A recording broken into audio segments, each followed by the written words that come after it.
Shalom Bapak Ibu. Senjata iman hari Minggu ini kita membahas 2 Tawarik 14, 2-10. 2 Tawarik 14. Maka Abia dibaringkan bersama leluhur-leluhurnya. Mereka menguburkannya di kota Daud. Lalu Asa anaknya memerintah menggantikannya. Pada zamannya negeri itu aman selama 10 tahun. Dan Asa melakukan yang baik dan benar di depan mata Yahwe Elohimnya. Ia menyingkirkan mesbah-mesbah ilah asing dan tempat-tempat pemujaan, meremukkan tugu-tugu berhala, menebang asyerah-asyerah. Lalu ia memerintahkan Yehuda untuk mencari Yahwe Elohim leluhur mereka untuk melakukan Taurat dan perintah-perintahnya.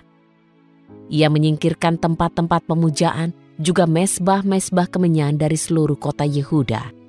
Dan kerajaan itu tenang di hadapannya. Dan ia membangun kota-kota yang berkubu di Yehuda, supaya negeri itu aman.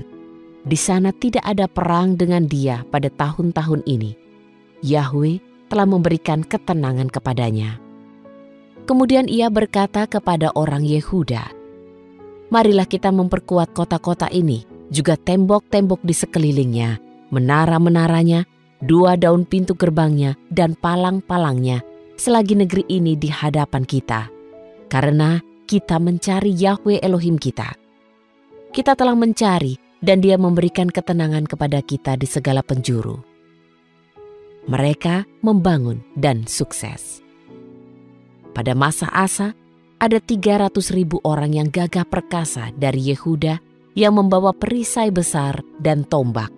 Sedangkan dari Benyamin ada 280.000 orang yang membawa perisai dan yang melentur busur. Semuanya ini adalah pahlawan yang gagah perkasa. Namun Zerah, orang Etiopia, keluar melawan mereka dengan 1.000.000 orang yang gagah perkasa dan 300 kereta perang. Tibalah ia di Maresa. Dan Asa pergi ke hadapannya. Mereka mengatur peperangan itu di lembah Zefatah di Maresa. Maka Asa berseru kepada Yahwe Elohimnya dan berkata, "Ya Yahwe, bukan masalah bagimu untuk menolong entah yang banyak atau yang tanpa kekuatan. Tolonglah kami, ya Yahwe Elohim kami, karena kami bersandar padamu. Dalam namamu kami pergi menghadapi pasukan yang besar itu, ya Yahwe. Engkaulah Elohim kami. Jangan biarkan manusia bertahan melawan Engkau." Maka Yahwe memukul orang-orang Etiopia itu di hadapan Asa dan Yehuda. Orang-orang Etiopia itu lari. Asa dan orang-orang yang bersamanya mengejar mereka bahkan sampai ke Gerar. Semua orang Etiopia gugur karena di sana tidak seorang pun dibiarkan hidup bagi mereka. Mereka telah hancur di hadapan Yahwe di depan perkemahannya. Mereka membawa barang-barang jarahan yang sangat banyak. Mereka memukul semua kota di sekeliling Gerar karena takut akan Yahwe melandanya. Mereka menjarah semua kota itu karena banyak jarahan di dalamnya. Kemudian mereka menghantam tenda-tenda kawanan ternak dan merebut kambing domba dan unta-unta dalam jumlah besar. Lalu mereka kembali ke Yerusalem. Firman Tuhan membahas tentang Raja Asa yang memerintah kerajaan Israel Selatan sekitar 900 sebelum Masehi. Negeri yang aman selama pemerintahannya. Seorang raja yang berkarakter 1. Orang yang taat kepada Tuhan, takut akan Tuhan, mematuhi segala perintah Tuhan, melakukan yang baik dan benar di mata Tuhan. Suatu ketika, negeri yang aman didatangi musuh untuk berperang dengan jumlah yang sangat besar. Raja Asa bingung dan tidak tahu harus berbuat apa selain berdoa dan meminta pertolongan Tuhan. Di sini saya menceritakan seperti halnya dengan kehidupan manusia. Yang namanya hidup pasti tidak mungkin berjalan mulus. Pasti ada lika-liku kehidupan. Apalagi hidup di dunia pasti ada juga masalah yang kita hadapi seperti masalah tentang keluarga, pertemanan, lingkungan kerja, atau lingkungan di sekitar kita. Sekalipun masalah datang serempak, pasti membuat kita merasa gelisah, risau, khawatir, dan bingung. Kita tidak tahu bagaimana cara yang harus kita hadapi.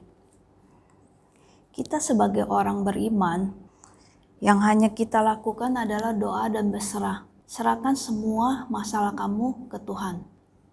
Dengan begitu, Tuhan yang akan melakukan untuk kita. Saya ingin menceritakan tentang pergumulan teman-teman saya. Saya punya teman sekitar 10-20 orang. Biasanya teman nongkrong. Kami hampir seminggu bisa 4 atau 5 kali nongkrong. Nongkrongnya itu biasanya kita ke kafe-kafe. Sesudah ke kafe-kafe, kita lanjut, kita buka room untuk karaoke.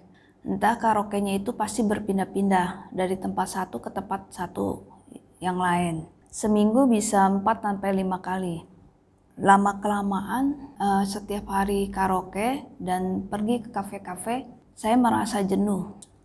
Dan saya mulai sedikit-sedikit untuk tidak mengikuti teman-teman saya dan cari suasana yang baru untuk mengubah kebiasaan buruk menjadi lebih baik lagi. Karena saya berpikir kalau seperti ini, bagaimana dengan masa depan saya? Akhirnya saya arahkan diri saya untuk sibuk ke gereja, mendengarkan firman, mendengarkan puji-pujian, baca Alkitab, doa, dan belajar memahami apa maunya Tuhan. Semenjak saya tidak kumpul dan bergabung dengan mereka, saya dijauhi sama mereka. Dan mereka sering memaksa saya untuk ikut kembali bergabung dengan mereka. Tetapi saya tetap menolak.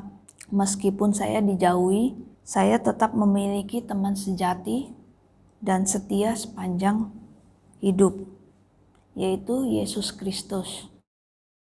Bapak atau Ibu dan teman-teman, mari kita mengikuti teladan Raja Asa yang selalu mengandalkan Tuhan dalam setiap pergumulan yang dialami.